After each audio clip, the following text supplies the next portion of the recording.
ክቡር ፕሬዝዳንት ታዬ አጽቀሥላሴ፣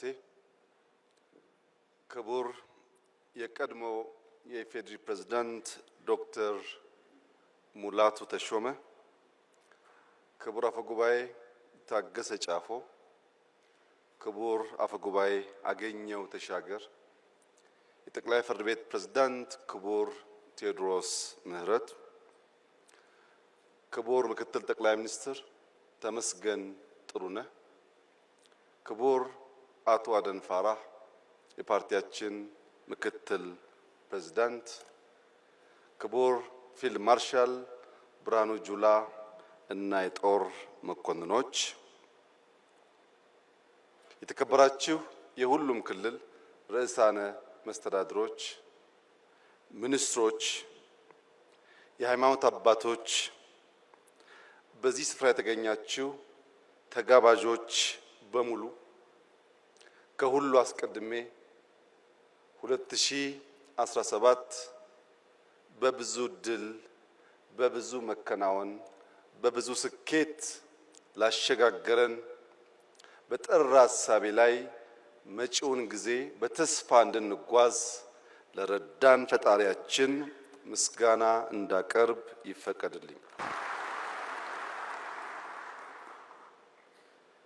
በብዙ የተረዳን፣ በብዙ የታገዝን፣ ብዙ መከናወን ያየን ሰዎች ከስኬት በኋላ በምስጋና የሚገባውን ለፈጣሪ መስጠት እጅግ አስፈላጊ ልምምድ ስለሆነ እንደኔ ያለ እድለኛ ሰው ደጋግሞ ፈጣሪውን ሲያመሰግን እናንተም ብትተባበሩት አይከፋም።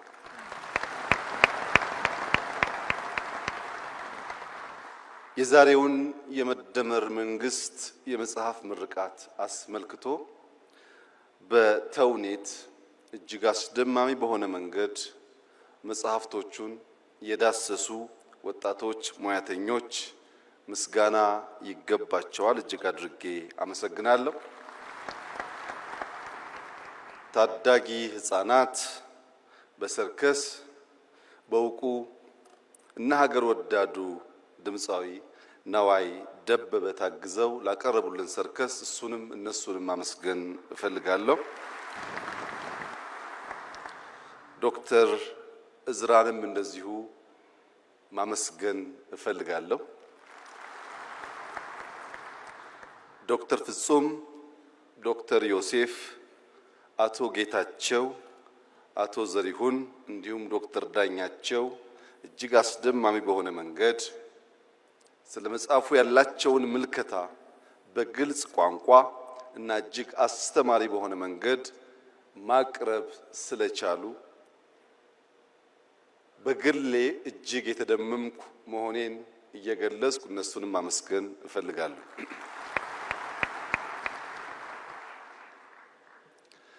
የመደመር መንግስት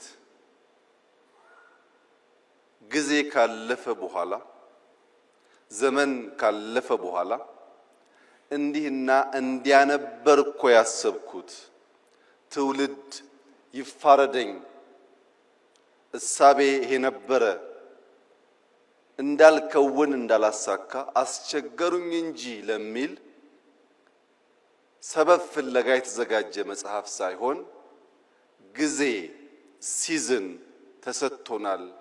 በግልጽ ምልከታና እሳቤ ሀገራችንን ብንሰራ ታሪክ ሰሪዎች እንጂ ዘካሪዎች አንሆንም በሚል ኢንቴንሽን የተዘጋጀ ሰነድ ነው።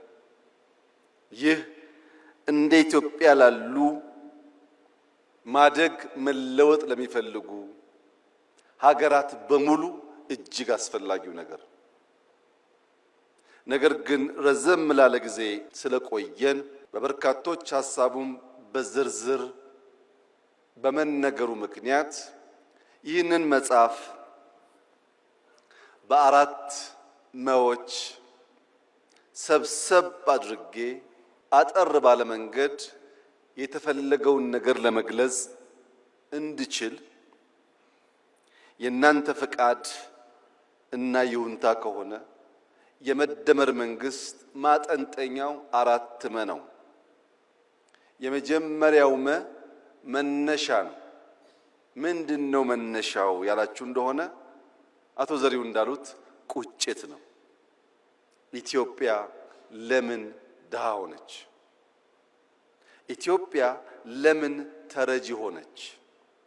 ኢትዮጵያ ከማን ስለምታንስ ነው ከማን የምትረዳው የሚሉ የቁጭት ጥያቄዎችና ምክንያት ፍለጋ ነው። አሳማኝ ምክንያት ከተገኘለት ሊያጽናና ሊያስተኛ ይችላል። በቂ ምክንያት ካልተገኘ ግን ቁጭት ያንገበግባል፣ እንቅልፍ ይነሳል። ለምን ኢትዮጵያ ለምን ደህየች ሲባል በዓለም ላይ ብቸኛው ድሃ ሀገር ኢትዮጵያ ስለሆነች አይደለም። ብዙ ድሃ ሀገር ናችሁ ተብለው የተቀበሉ ሀገሮች አሉ።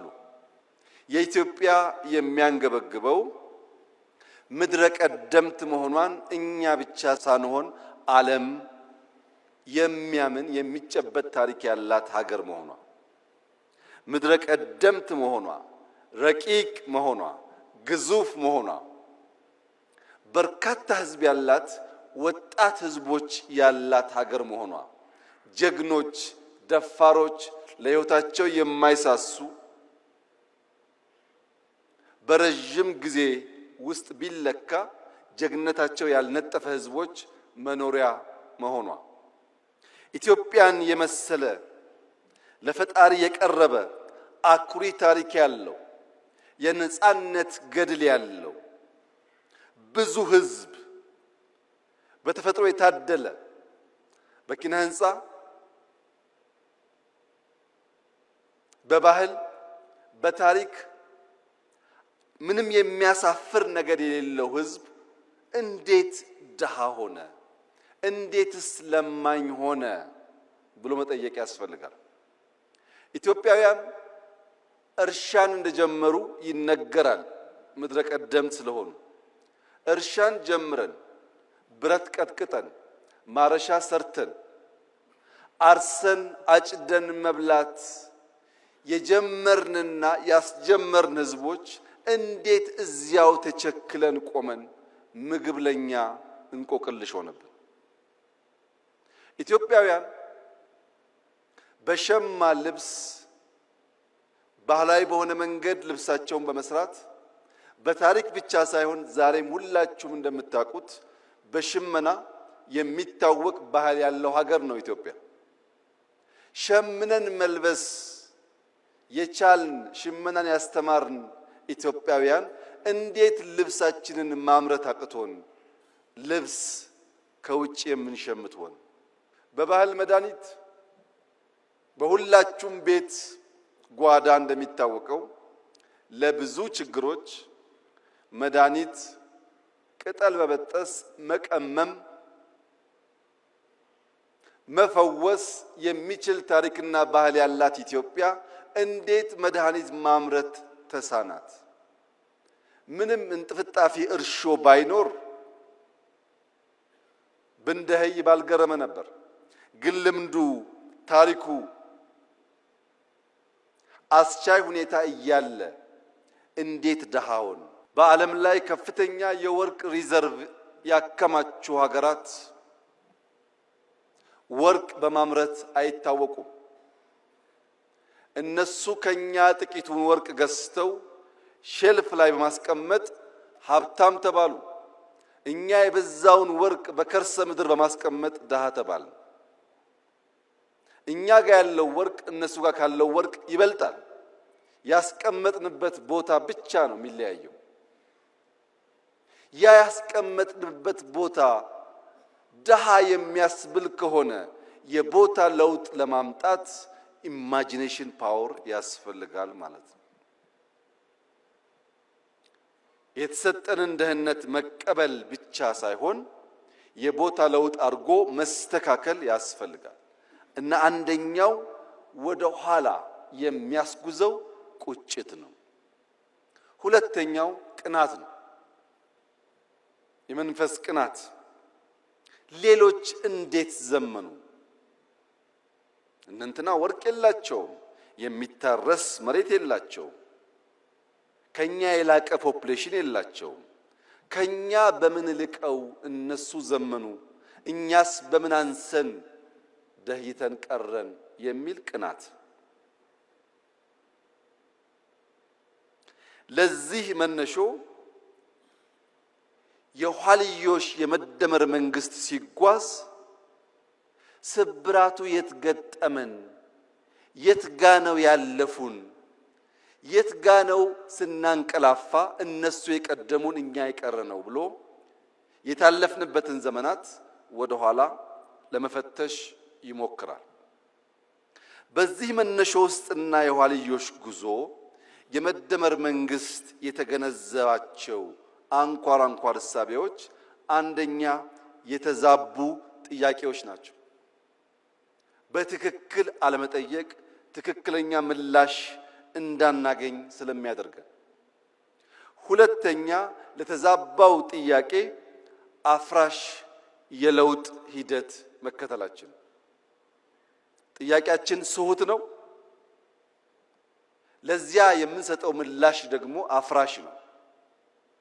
የኛ ብቃት የኛ የለውጥ አራማጅነት የሚለካው ትናንትናን በመናድ ትናንትናን በማፍረስ እንጂ የጎደለ ሞልተን የላቀ የተሻለ አሸጋግሮ በመስጠት አልነበረም። የመደመር መንግስት ያልተሄደበትን መንገድ መጓዝ ይመርጣል። ይህን ለማሳየት መነሻውን ለመገንዘብ ህዳሴና ሱዳን በቂ አስተማሪ ምሳሌ መሆን ይችላሉ። ሱዳን እኛ ስንለወጥ ሰላማዊ ሀገር ነበር። ከኛ ለውጥ በኋላ የሱዳን ለውጥ እኛ ለማገዝ እንደሞከርነው ከሞላ ጎደል ሰላማዊ ነበር። ነገር ግን የተዛባ ጥያቄ ሲነሳና ምላሹ ማፍረስ ሲሆን ዛሬ ሱዳን ቀድሞ በልጆቿ የገነባችውን የካርቱም ኢንተርናሽናል ኤርፖርት እንዳልነበር አድርገዋለች። 10 ሚሊዮን ገደማ የሚጠጋ ህዝብ የሚኖርበት የካርቱም ከተማ ያን ህዝብ መሸከም የማይችል ከተማ ሆኗል።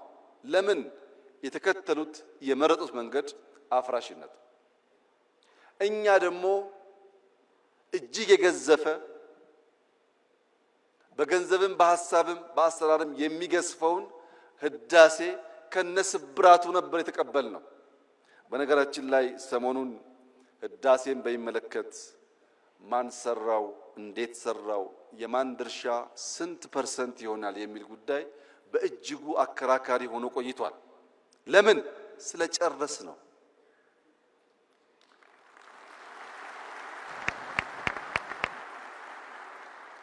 ያለቀ ነገር ፍሬ ባለቤቱ ስለሚበዛ እንጂ አሳበን ብንተወው ኖሮ አይነንትና አበላሹት ይባላል እንጂ አንድም ሰው አይጠጋጋም ነበር።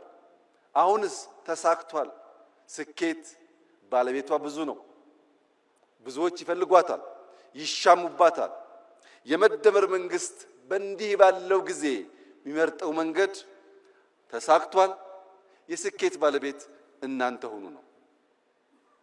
ለስኬት ለመሻማት ጊዜ የለውም የመደመር መንግስት፣ ማሳካት ስለሆነ ግቡ። ሲያሳካም ብቻዬን ማሳካት እችላለሁ ብሎ መደመር አያምንም። የብቸኝነት ጉድለት ስላለ ኢትዮጵያውያን በሚችሉት ሁሉ ተደምረው ያሳኩት የመላ የኢትዮጵያውያን ገድልና ድል እንጂ የአንድ መንግስት፣ የአንድ ሰው፣ የአንድ ግለሰብ አይደለም።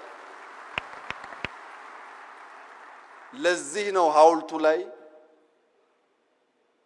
መላ ኢትዮጵያን በሚወክል መልኩ የብዙዎቹን ምስለ ቅርጽ የያዘ ሐውልት መገንባት ያስፈለገበት ምክንያት ህዳሴ የመላ ኢትዮጵያውያን ብቻ ሳይሆን የኢትዮጵያ ወዳጆችም ጭምር የኩራት ምንጭ ስለሆነ፣ ሽሚያው የወለደው ድል ስለሆነ አሳክተን በድል ላይ መሻማት የተሻለ ስለሆነ አሳበን ከመተው የነበረውን ጭቅጭቅ ድምዳሜ እንዲያገኝ እኔ በግሌ ህዳሴን በሚመለከት ከመላው ኢትዮጵያውያን አንጻር የነበረኝ ሚና ኢሚንት እና በጣም ትንሹ ስለሆነ አትጨቃጨቁ፣ ድሉ የእናንተ ነው፣ ህዳሴ ግን የጋራችን ነው ማለት እወዳለሁ።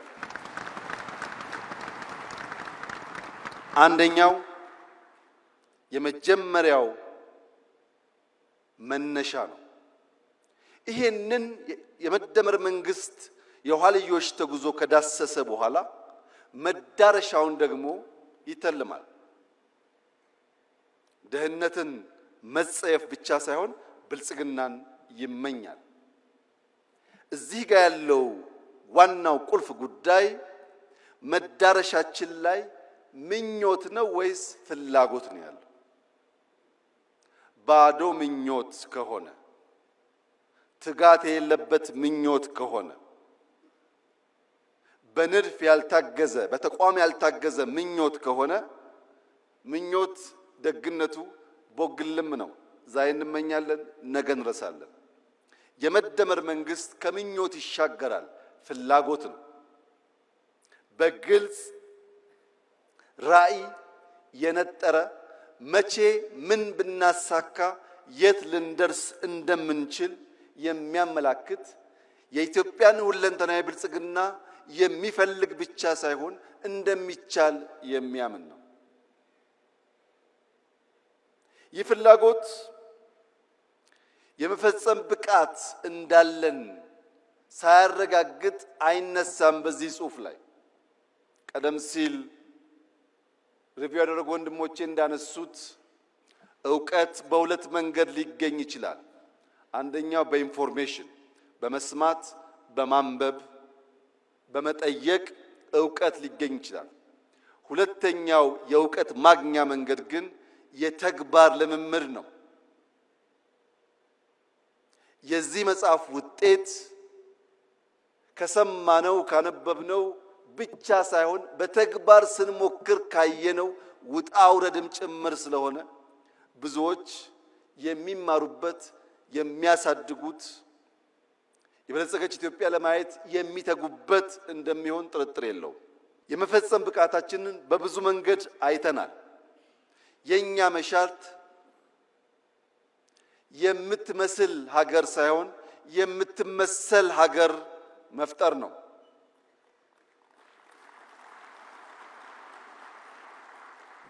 ለመምሰል ሞክረናል፣ ብዙ ጊዜ አልተሳካም። አሁን በእኛ መልክ፣ በእኛ እሳቤ፣ በእኛ ባህል ልክ ተቀርጾ በምሳሌነት የሚወሰድ ሀገር መገንባት እንፈልጋለን። ይህ ደግሞ ይቻላል ብሎ የመደመር መንግስት በጽኑ ያምናል። ለምሳሌ አረንጓዴ አሻራ አረንጓዴ አሻራ በጥቁር ሕዝቦች ታሪክ እስከ ዛሬ ድረስ ማንም ያልሞከረው ነው። 48 ቢሊየን ችግኝ። ይህ የምንመስለው ሳይሆን የምንመሰልበት ሆኖ በታሪክ ማህደር የሚቀመጥ ይሆናል። እያንዳንዱ የጥቁር ዘር እንደሚችል፣ እንደሚያስብ፣ እንደሚቀናጅ ተሰናስሎም ትልቁን ነገር ማሳካት እንደሚችል አንድ ማሳያ ተደርጎ ሊወሰድ ይችላል። ሁለተኛ፣ ቅድም ያነሳሁት ህዳሴ በትውልዶች መካከል ሳይቆም፣ በገንዘብ እጥረት ሳይቆም፣ በኮሮና ሳይቆም፣ በጦርነት ሳይቆም ኢትዮጵያውያን ያላቸውን ቁጭት በዚህ ልክ መግለጥ ከቻሉ የትኛውም የጥቁር ዘር ትልቅ ነገር አስቦ ሳይለምን፣ ሳይበደር፣ ሳይለቃ ሊከውን እንደሚችል የሚያረጋግጥ ሁለተኛ ምሳሌ ነው። ቅድም ወንድሜ ጌታቸው እንዳነሳው አዲስ አበባን በሚመለከት እየመጣ ያለው ለውጥ ምንም ጥርጣሬ አይግባችሁ፣ በጥቂት ዓመታት ውስጥ በድፍን አፍሪካ ምሳሌ ተደርጎ ይወሰዳል። ምክንያቱም በራስ አቅም በራስ ገንዘብ ባጠረ ጊዜ ከመቆሸሽ ከጨለማ ልምምድ የወጣን ከተማ ለዜጎች ምቹ አድርጎ መስራት እንደሚቻል በተግባር ያሳየንበት አንዱ ስራ ስለሆነ ለብዙዎች ማስተማሪያ እንደሚሆን ጥርጥር የለውም። እግረ መንገድ የጌታቸውን ኮንሰርን ለመጋራት ምንም ነገር በቤታችን ጀምረን ቤታችን ላይ ማብቃት የለበትም። የኛ ሞቶ ያኔ ጌታቸው ወጣ ብሎ ነው እንጂ ከቢሮ እስከ ከተማ ከከተማ እስከ ሀገር ይል ነበር። ቢሮአችን፣ ግቢያችን፣ ሰፈራችን ከዛም አዲስ አበባችን ያል ነው። ነገር ግን ዛሬ የኛ ስህተት ሆኖ ይሆናል እንጂ ወንድሜ ጌታቸው ቢሾፍቱ፣ አዳማ፣ አርሲ ነገሌ፣ ሐዋሳ፣ አርባ ምንጭ፣ ሶዶ፣ ጅማ ብትሄድ ደቡብ ምዕራብ በዚህ እንቅስቃሴ ውስጥ በራሳቸው ልክ ሲንደፋደፉ ታያለ። ወደ ምስራቅ ብትሄድ ሐረር፣ ድሬዳዋ፣ ጅጅጋ በሚያስደንቅ ፍጥነት ራሳቸውን እየለወጡ ይገኛሉ። እኔ ከጌታቸው ጋር የምጋራው የብዙዎቻችን እምነት እንዲሆን የምፈልገው መንግስታትን የሚገለው ሰልፍ ግራቲፊኬሽን ነው። አዲስ አበባ ላይ 1% ለውጥ አመጣን ብለን እምንመጻደቅ ከሆነ አናድግም። እምናድገው በቁጭታችን ልክ ስንተጋ ነው። መልካም ጅማሮ ጀምረናል። ማንም ቢያምንም ባያምንም አስደናቂ ጅማሮ ጀምረናል። ግን ጅማሮ ነው። ጅማሮ ምን ይፈልጋል? ኮንቲኒቲ ይፈልጋል። ልክ እንደ መደመር ሳይቆራረጥ መከወን አለበት። ያንን ካደረግን ድፍን ኢትዮጵያ የውበት፣ የለውጥ፣ የዘመናዊነት ምሳሌ ተደርጋ መጠቀስ ትችላለች። ሌላው ሪቨርሳይድ ነው። ቅድም ዶክተር ዳኛቸው ከተፈጥሮ ጋር አያይዞ የኢትዮጵያን ወንዞች አጠቃቀምና ብልሽት ገልጿል። የአዲስ አበባ የሪቨርሳይድ ፕሮጀክት ወይም የአርባ ምንጭ የሪቨርሳይድ ፕሮጀክት ካለምንም ጥርጥር ለብዙ ሀገራት ምሳሌ መሆን ይችላል። እጅግ አኩሪ ጅማሮ ነው ያለው። ይህንን ጅማሮ በማስፋት ለመላው ጥቁር ሕዝብ ምሳሌ የሚሆን ስራ ለካ ይቻላል የሚል እሳቤ ማስተጋባት ከአዲስ አበባ ይቻላል። በስንዴ ላይ የነበረው ዘመቻና የተገኘው ውጤትም እንደዚሁ ሊገለጽ የሚችል ነው። ስለዚህ እኛ ኢትዮጵያውያን ከተደመርን በጋራ ለመስራት ከወሰን እንችላለን የሚለውን ነገር ለማየትና መዳረሻችን የሚያጓጓ ነው። አያስተኛም። የኢትዮጵያን ብልጽግና ማየት፣ የማትረዳ ኢትዮጵያን ማየት፣ ውብ ኢትዮጵያን ማየት እንቅልፍ የሚነሳ ጉዳይ ነው። ይህ ጉጉት፣ ይህ ፍላጎት በታሪክ ካየነው ስብራት ወደ ምንፈልገው ራዕይ ለመድረስ እንዲሁ በዝላይ ብቻ ሳይሆን መንገዱን በትክክል መቀየስ ይፈልጋል። ሶስተኛው መንገዱ ነው። እንዴት ብንጓዝ ነው ያን የሚያጓጓ ራዕይ ልናሳካ የምንችለው? አንደኛ ከውስጥ ወደ ውጭ በማየት ነው። የኢትዮጵያ ክርስትና፣ የኢትዮጵያ እስልምና ለዓለም የሚያስተምረው ትርፍ ዕውቀት ያለው እንጂ ከዓለም የሚናፍቅ ሊሆን አይችልም። ምክንያቱም ክርስትና ተጀምሮ በ30 ዓመቱ ገደማ ነው ኢትዮጵያ የገባው። እስልምና ተጀምሮ በተጀመረበት አገር ሳይስፋፋ ነው ኢትዮጵያ የገባው።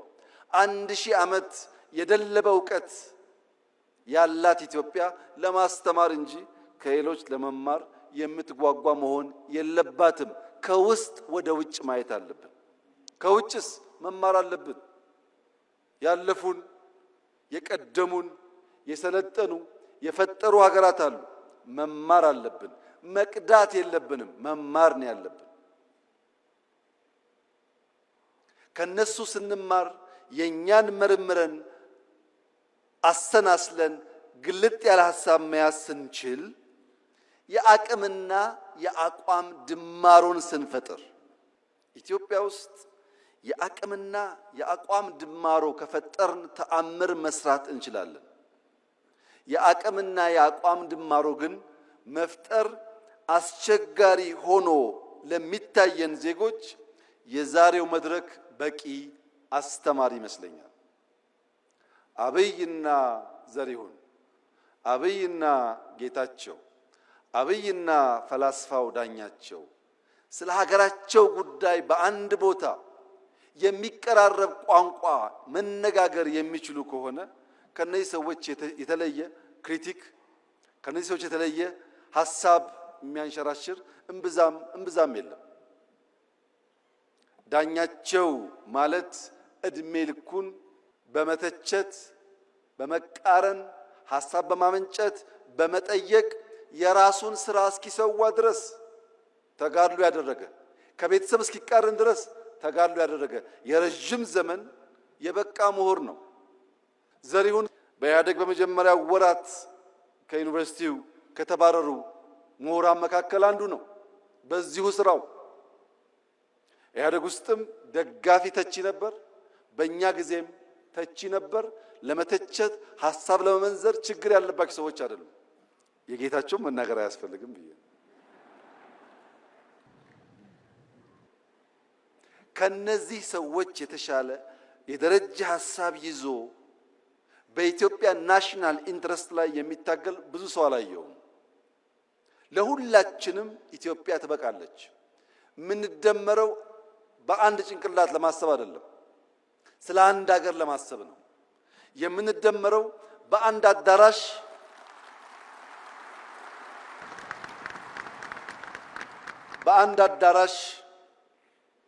ተወያይተን በዚያው አዳራሽ ሐሳብ ለመቋጨት ብቻ አይደለም። ከአዳራሽ ውጪ የሚንሸራሸሩ ሐሳቦች ካሉ ለማድመጥ ዝግጁ በመሆን ጭምር ነው። የተከበራችሁ ታዳሚያን፣ በኢትዮጵያ ታሪክ እንደዚህ ዘመን ሁሉም ሰው ተናጋሪና ተንታኝ የሆነበት ዘመን አልነበረም። አንዳንዴ ለቀደሙት መንግስታት ሳስብ እንደ ዛሬ ፌስቡክ፣ እንደ ዛሬ ዩቱብ፣ እንደ ዛሬ ዝም ብሎ መናገር ቢቻል ኖሮ ምን ያደርጉ ነበር እያልኩ ፈራለሁ። ምክንያቱም 97 ዓመተ ምህረት እነ ፕሮፌሰር ብርሃኑ ነጋ እና ሌሎች ታዋቂ የኢትዮጵያ ፖለቲከኞች አዲስ አበባን በሚያምሱበት ዘመን አንድ ቲቪ ብቻ ነበረን፣ ኢቲቪ የሚባል። ፋና እንኳን ቲቪ አልነበረውም፣ ኢሳት አልነበረም። በአንድ ቲቪ ያን ያክል ከታመስንና ያን ያክል ከሞትን እንደ ዛሬ በመቶዎች የሚቆጠሩ ቲቪዎች ባሉበት ጊዜ ውስጥ ያ ትኩሳት ቢኖር መንግስታት ሾክ አብዘርቨር ኖሯቸው በትዕግስት ለማድመጥና ለማለፍ ካልቻሉ ኢትዮጵያ ውስጥ ምን ሊፈጠር እንደሚችል ሁላችሁ ማሰብ አይሳናችሁ። ሾክ አብዘርቨሩ በርከት ያሉ ሾኮችን የሚሸከምበት ዋናው ምክንያት የሚያጓጓ ራዕይ ስላለ ነው። እልህ፣ ወኔ፣ ቁጣ ጠፍቶ ሳይሆን ያ የሚያጓጓው የብልጽግና ራዕይ ግድ የለም እኛ ስንረገጥ ነገር እንዳያልፈን በትዕግስት አብዞርብ እያደረግን ብንሻገር ይሻላል የሚል ምርጫ ስለወሰድን ፕሮፌሰር ብርሃኑ ነጋ፣ አቶ ጌታቸው ረዳ፣ አቶ መላኩ አለበል እና ሌሎች ባለስልጣናት በጋራ ሆነው የኢትዮጵያን መንግስት የሚመሩ ከሆነ የኢትዮጵያ መንግስትም ሐሳብ እና ብቃት ካላቸው ለመቀበል ዝግጁ ከሆነ ቢያንስ በመጽሐፍና በንግግር እንጨቃጨቅ ይሆናል እንጂ የሚያደባድብ የሚያጋድል ምክንያት የለም ማለት ነው። ስለዚህ መንገዱ በተቻለ መጠን ኢትዮጵያውያንን በጋራ ራዕይ ላይ መሰብሰብ ያስፈልጋል ብሎ ያምናል። ኢትዮጵያውያን በጋራ ራዕይ ከተሰባሰቡ በኋላ ስብራት ለይተን መፍትሄ ማበጀት ደግሞ ያስፈልጋል። የኢትዮጵያ የእድገት ጉዞ ስብራት፣ የኢትዮጵያ ፖለቲካል ችግር ስብራት ዋነኛው ጉዳይ የጥላቶቻችን አጀንዳ ነው። ይሄም መለያየት ነው። ዘር፣ ሃይማኖት፣ ጾታ፣ ሰፈር፣ መንደር እየተባለ መለየት ነው። ለዚህ መፈወሻ መድኃኒት ደግሞ መደመር ብቻ ነው። እኛ መደመር ስንል ጠላቶቻችን ይደነግጣሉ። ምክንያቱም ስንደመር እንዴት ያለ ታሪክ እንደምንሰራ በጥንት ዘመን የኢትዮጵያ ታሪክ ስለሚታወቅ ኢትዮጵያውያን ትግሬ፣ ኦሮሞ፣ አማራ፣ ጉራጌ፣ ወላይታ፣ ሲዳማ ባንባባል ያ ቢከበር በጋራ መቆም ብንችል መፍጠን እንችላለን፣ መፍጠር እንችላለን። በአስፈላጊ ቦታ ደግሞ መዝለል እንችላለን። መከተል ሳይሆን መዝለል እንችላለን። ከተቀባይነት ተከታይነት መላቀቅ እንችላለን። ሐሳብ ተቀብለን፣ ገንዘብ ተቀብለን፣ ሚሽን ተቀብለን ኢትዮጵያ ላይ መለማመድ ተገቢ አይመስለኝም። የብዙዎች ችግር ፊዚካሊ አልተገዛንም ብንልም ቨርቹዋሊ በብዙ የቆሸሹ ሐሳቦች የተገዛ ስብስብ ያለበት ሀገር ነው ኢትዮጵያ። የሰውን ሐሳብ ከናሽናል ኢንተረስት አንጻር መመዘን ከተቸገርን እዚያ ማዶ የምንሰማው ሁሉ ትክክል ከሆነ ለመመርመር ማንዘጋጅ ከሆነ የኢትዮጵያን ብልጽግና ማረጋገጥ እንቸገራለን። ስለሆነም መደመር አለብን። የምንደመረው መከፋፈል የኛ የኢትዮጵያውያን ሐሳብ ሳይሆን ኢምፖዝ የተደረገ ቶት ስለሆነ ያለ መከላከል እንደመራለን። ሌላው በጉዟችን ማየት ያለብን ነገር የስነ ልቦና ስብራት ነው። ተሰብረናል፣ አንችልም ባዮች ነን። ይሄ ነገር አዲስ አበባ ነው፣ ይሄ ነገር ኢትዮጵያ ነው። የአዲስ አበባን ኮሪደር ዲዛይን ያደረገላችሁ ማን ነው? ገንዘቡስ ከየት መጣ? ማን ነው ኮንትራክተሩ? ለምን ኢትዮጵያውያን አንችልም ብለን ተቀብለናል። አንችልም ስላል ባለቤት ይፈለግለታል። ጥሩ ነገር ከታየ የኛ አይደለም የሌላ ሰው ነው። ይሄ የስነ ልቦና ስብራት ከላይ እስከታች ነው ያለው። ወንድምና እህቶቼ እንችላለን። የምንችለው በጠራ ሐሳቤ ከግል ፍላጎት ባሻገር ለወል መሻት የምንተጋ ከሆነ ነው። እንኳን ዛሬ በ21ኛው ክፍለ ዘመን የዛሬ 155 ዓመት ገደማ ህልም ያላቸው ሰዎች በምዕራብና በምስራቅ መካከል ያለን ጋሬጣ፣ ያለን ተራራ፣ ያለን መሰናክል አፍርሰው ድልድይ ለማድረግ ወሰኑ። በምዕራብና በምስራቅ መካከል የሚደረገውን የንግድ ጉዞ በ8900 ኪሎ ሜትር ለመቀነስ ስዊስ ካናል የሚባል ተራራ፣ ስዊስ ካናል የሚባል ግድግዳ ማፍረስ ወሰኑ።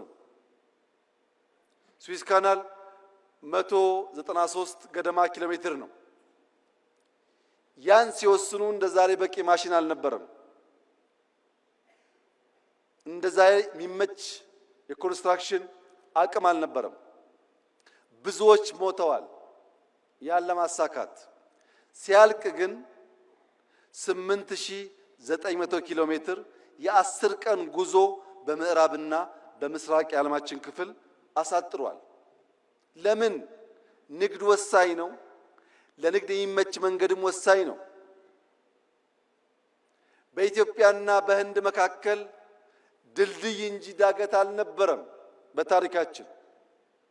ለዚህም ባህላችን በርካታ ነገሮቻችን ይተሳሰራሉ። ዛሬ የኛ የሆነውን ቀይ ባህር መልሶ ለመጠየቅ የሚሰጋ የሚጠራጠር ትውልድ መፈጠሩ የስነ ልቦና ስብራት አካል ነው። አንችልም ብሎ ነው የሚያስበው። እኔ ላረጋግጥላችሁ እወዳለሁ፣ ኢትዮጵያ ትችላለች። የዛሬ 155 ዓመት ስዊስ ካናል በጀግኖች ልጆቻቸው መስዋዕትነት ያሳኩ ሰዎች ዛሬ እፎይ ብለው በዓመት በትንሹ 10 ቢሊዮን ዶላር ላፍ ያደርጋሉ። ስዊስ ካናል ሲሰራ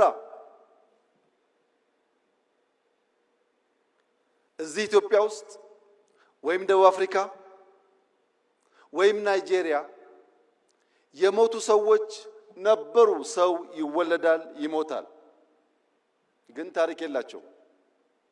ስዊስ ካናል ሲሰራ እየሰሩ በሐሩር ምክንያት፣ በምግብ እጥረት ምክንያት፣ በመድኃኒት እጥረት ምክንያት የሞቱ ሰዎች ግን ዛሬም ታሪካቸው ሕያው ነው። ከእኔና ከእናንተ መካከል የማይሞት ኢተርናል ላይፍ የሚጎናጸፍ አንድ ሰው የለም። እኔም እናንተም ሟቾች ነን። የማይሞት ታሪክ ሰርቶ የሞተ ሰው ለዘላለም ስሙ በትውልድ መካከል የሚተላለፍ ስለሚሆን ኢትዮጵያን የሚያክል ሀገር ኢንካፕሱሌትድ ሆና ለልጆቻችን መሸጋገር አለበት ብሎ ማመን ተገቢ ሐሳብ አይደለም። ተገቢ ሐሳብ አይደለም። ይህን ለማሳካት ውጊያ፣ ግጭት ያስፈልጋል ብለን አናምንም። ለዚህም ነው ለ5 ዓመታት ስንለማመጥ የነበረው። አሁንም በሰላም በዓለም ሕግ መሰረት ኢትዮጵያን ከዘጋት በርና ድሃ ካስባላት መጠሪያዋ መገላገል አለባት ብለን ስለምናምን በየትኛውም መድረክ ከኢትዮጵያ ጋር በሰላማዊ መንገድ ለመነጋገር የሚፈቅድ አካል ካለ እጃችን ከምን ጊዜውም በላይ የተዘረጋ ነው። ነገር ግን ኢትዮጵያ የጂኦግራፊ እስረኛ ሆኗ ለዘላለም ትኖራለች ብሎ የሚያስብ ኢትዮጵያዊ ካለ እርሱ የሞተ ነው። ሰላም ታስቀድማለች፣ ድህነትን ትፋለማለች፣ መውጫ መግቢያ በሯን ታበጃለች። ይህ አይቀሬ ጉዳይ መሆኑን ተገንዝበው ወንድም እህቶቻችን በፈጠነ ጊዜ ለድርድር ራሳቸውን ዝግጁ እንዲያደርጉ ማድረግ ነው። ይሄ መንገድ የአቅምና የአቋም ድማሮ ስለሚያመጣ የአቅምና የአቋም ድማሮ ሲፈጠር ደግሞ የኔ ህልም ፓርላማው ለምስራቅ አፍሪካ ወንድሞቻችን ይሄን ያክል ቢሊዮን ይበቃል፣ ይሄን ያክል አይበቃም ብሎ በጀት ላይ መከራከር የሚጀምርበትን ጊዜ ማየት ፈልጋለሁ። ኢትዮጵያ ማገዝ አለባት። ልክ ሌሎች እኛን ለማገዝ ተከራክረው እንደሚወስኑት እኛም ወንድሞቻችንን ለማገዝ በግልጽ ሕግና ስርዓት ተከትለን ተወያይተን ገንዘብ አሎኬት አድርገን ወንድሞቻችን የምናገዝ መሆን አለብን። ያ እንዲሆን ደግሞ አራተኛው ማ ያስፈልጋል። መንግስት ማለት በዓለም ላይ ከተፈጠሩ ነገሮች ሁሉ የሚበልጠው ትልቁ ፈጠራ ማለት ነው። ኒውክሌር ሳይንስ አይደለም፣ ስፔስ ሳይንስ አይደለም፣ አርቲፊሻል ኢንተለጀንስ አይደለም። ትልቁ ፈጠራ መንግስትን መፍጠር ነው። አልበርት አንስታይን E=mc² ያለውን ቀመር መንግስት አልቦ በሆነ ሁኔታ ውስጥ ቢቀምረው ታቅፎት ይቀር ነበር። ያን ፈጠራ ያን ህልም እውን ያደረገው መንግስት ነው። ማንኛውም ፈጠራ መንግስት ባልጠነከረበት ሁኔታ ይመክናል። ይህ መንግስት ከፈጠራው ሁሉ ለየት የሚያደርገው ምንድነው ያላችሁኝ እንደሆነ የአፈጣጠር መነሾው ነው። ተፈጥሯዊ ስለሆነ ነው። ቤተሰብ ከሚባል እጅግ መሰረታዊ ተቋም አድጎ በርከት ያሉ ማህበረሰቦችን የሚያቅፍ የተገለጠ ራዕይ ያለው ሃይራርኪ ያለው የጋራ ህልም ያለው ለጋራ ኮዝ በጋራ የሚሰራ ተቋም የሰው ልጅ መፍጠር በመቻሉ ነው ሰርቫይቭ ማድረግ የቻለውም እንጂ ግማሹ የዓለም ዜጋ የአውሬ ራት ሆኖ ሊቀር ይችል ነበር።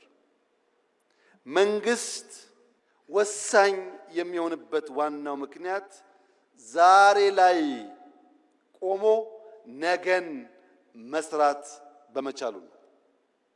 ያለነው ዛሬ ነው። እምናወራው ስለ መውጫ መግቢያ በራችን ነው። ያ መውጫ በር ሲሳካ እዚህ ካለነው ግማሻችን ላንኖር እንችላለን። ነገር ግን ልጆቻችን በተዘጋ ሀገር ውስጥ የሚኖሩ ደሃና ለማኞች ሳይሆኑ የታሪክ ሰሪ ልጆች ሆነው ልማታቸውን አፋጥነው ወንድም ህዝቦች የሚደግፉ ይሆናሉ። ነገን ዛሬ ላይ ማየት መስራት ለሚለው ቀለል ባለ መንገድ ለመገንዘብ ኢትዮጵያውያን የአፍሪካ እግር ኳስ ጨዋታ በመጣ ቁጥር ያዝናሉ፣ ይተክዛሉ፣ ይተቻሉ። ለምን? የኢትዮጵያ ብሔራዊ ቡድን በእንደዚያ ባለው መድረክ ልክ እንደ ሩጫው ስመጥር ስራ ሲሰራ ስለማያዩ። ዛሬ በእርግጠኝነት ምነግራችሁ የዛሬ 10 ዓመት ቢበዛ የዛሬ 10 ዓመት የኢትዮጵያ ብሔራዊ ቡድን በአፍሪካ ውስጥ አስደናቂ ስራ ሰርቶ እኛም እንደሌሎቹ የምንተክስ ሳንሆን በአፍሪካ መድረክ በዓለም መድረክ በልጆቻችን የተካነ ብቃት የምንኮራበት ጊዜ ይመጣል። ይሄ ምኞት አይደለም፣ በስራ የተገለጠ ነው። አዲስ አበባ ላይ ከ100 በላይ ጥቃቅን ስታዲየሞች ገንብተናል። በየሰፈሩ እንደምታዩት። ለምን? እሱን ሳትሰራ ቴሌቪዥን እያየ ብትቆጭ ከቁጭት ባሻገር ውጤት ልታይ አትችልም። ፋውንዴሽኑን ብትሰራ ግን ነገ ለውጥ ይመጣል። ለዚህ ነው መንግስት ዛሬ ላይ ሆኖ ነገን የሚተልመው። የዛሬ 2 ዓመት 3 ዓመት ባይደርስልኝ 5 6 7 10 ዓመት ላይ ኢትዮጵያ ጠንካራ ቲም እንዲኖራት ዛሬ ኢንቨስት ማድረግ አለብኝ ብሎ መንግስት ይሰራል። ይሄ አንዱ ማሳያ ነው። ሁለተኛው ማሳያ የትምህርት ጥራት ነው። የኢዜማው ሊቀመንበር የሚመራው የትምህርት ሚኒስቴር የትምህርት ጥራት ማረጋገጥ አለብን ብለን ሮድማፕ አውጥተን ከወሰን በኋላ በመጀመሪያው ዓመት በሁለተኛው ዓመት የነበረውን ጩኸት ታውቃላችሁ። በዚህኛው ዓመት ለውጥ መጥቷል። በሚቀጥሉት 2-3 ዓመታት የምንፈልግበት ስንደርስ 15% ገደማ በየትኛውም የትምህርት ገበታ ሊወዳደሩ የሚችሉ ብቃት ያላቸው ኢትዮጵያውያን ከፈጠር ቅድም ያልነውን ብልጽግና በምኞት ብቻ ሳይሆን በግልጽ መንገድ እንከውነዋለን ማለት ነው። በቅርቡ ኢትዮጵያ የኒውክሌር ፕላንት ስራ ጀምራለሁ ብላ ማወጇ ይታወቃል። አንዳንዶች ከኢነርጂ ጋር ብቻ አገናኝተው አይተውታል። እዚህ ያላችሁ ሰዎች መገንዘብ ያለባችሁ በኒውክሌር ቴክኖሎጂ ላይ ኢትዮጵያ መስራት ስትጀምር የሕክምና ሳይንስ ያድጋል፣ ፕሪሲሽን ፋርሚንግ ያድጋል፣ የውሃ አጠቃቀም ያድጋል። አሁን የምናወጣቸው ተማሪዎች የሚመራመሩበት፣ የሚሰሩበት፣ የሚያድጉበት፣ የሚወዳደሩበት አቅም ይገነባሉ። ኢነርጂ ብቻ አይደለም። ራሽያ የዛሬ 80 ዓመት ያሳካችውን የኒውክሌር ኢነርጂ ኢትዮጵያ ዛሬ መከወን ፈልጋለሁ ስትል የሚጠራጠር ኢትዮጵያዊ እውን አለ ብሎ መውሰድ ይቻላል? የሚንቀሳቀስ ሮቦት ካልሆነ በቀር ህሊና ያለው ሰው የዛሬ 80 ዓመት የተሞከረና የተሳካን ነገር ዛሬ ለመጀመር እንዴት ድፍረት ያጣል?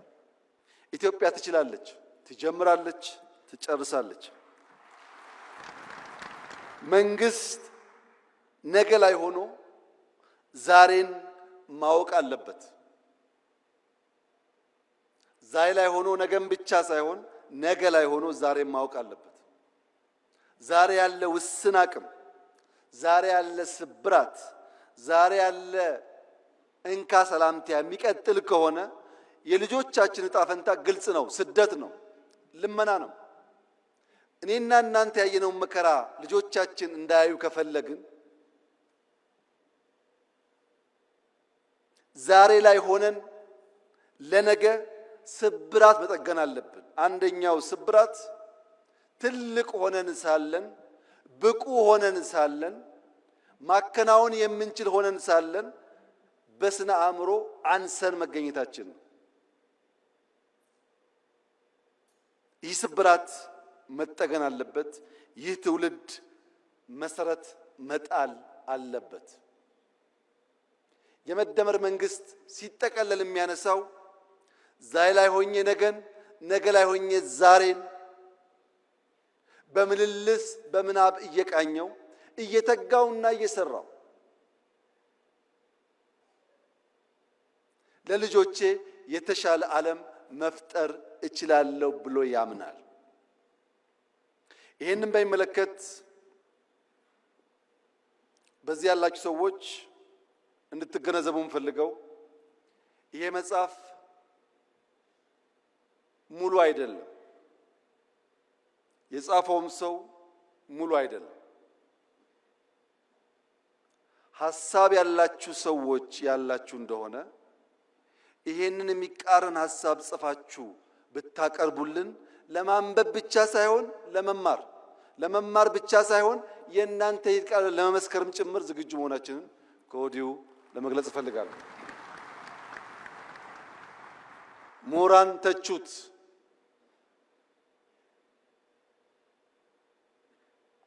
በተቃረነ መንገድ ሐሳብ ማፍለቅ የሚችሉ ሰዎችም አፍልቁ። ነገር ግን ሐሳብ አልቦ በሆነ መንገድ እንዴትና መቼ ተጻፈ ብላችሁ የምትቸገሩ ሰዎች ቢያንስ ያልነውን እንደምንፈጽም፣ የጀመርነውን እንደምንጨርስ፣ የምንናገረው እንደምንጽፍ፣ የምንጽፈው እንደምንኖር ኢትዮጵያውያን ስለሚገነዘቡ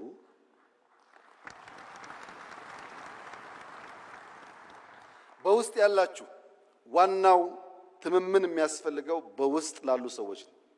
በውስጥ ያላችሁ ሰዎች ላለፉት 2 ዓመታት ምን አይነት መንግስት ነው የሚያስፈልግ የሚለውን በስልጠናዎቻችን ላይ ስንወያይበት ስንመክርበት የቆየነው ሐሳብ ስለሆነ ስታነቡት ግልጥ ብሎ የመደመር መንግስት ያ የመከርንበት የሰለጠንበት የተወያየንበት ጉዳይ ለእኔና ለእናንተ ብቻ ሳይሆን ውጭ ላለውም ዓለም የተዘጋጀ መሆኑ በደንብ ይገለጥላችኋል።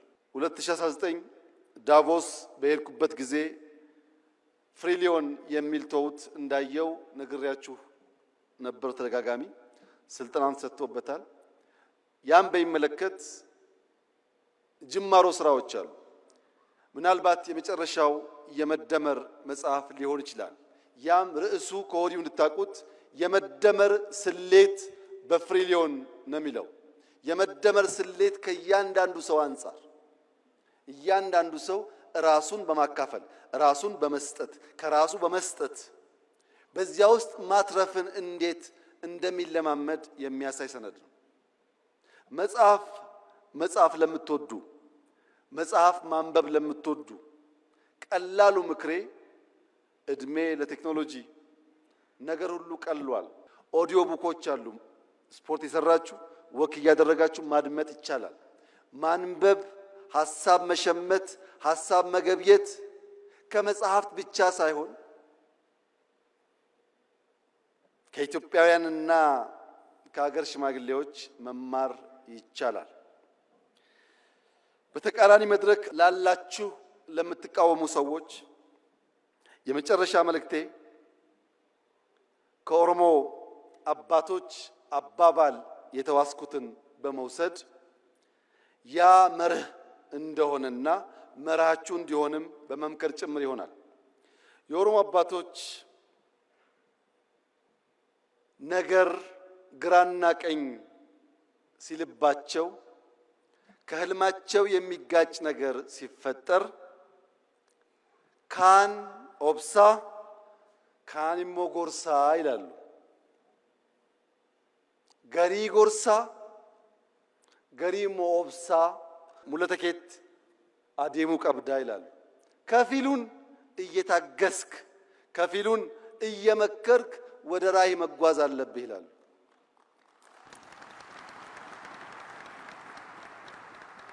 ካን ጎርሳ ካን ኦብሳ ለኔም ለእናንተም ይሰራል። ህልም ካላችሁ ወደ ህልማችሁ መዘርጋት የምትፈልጉ ከሆነ ካን ኦብሳ ካን ጎርሳ፣ ጉዞ ግን ወደፊት መሆን አለበት። እጅግ አድርጌ አመሰግናለሁ።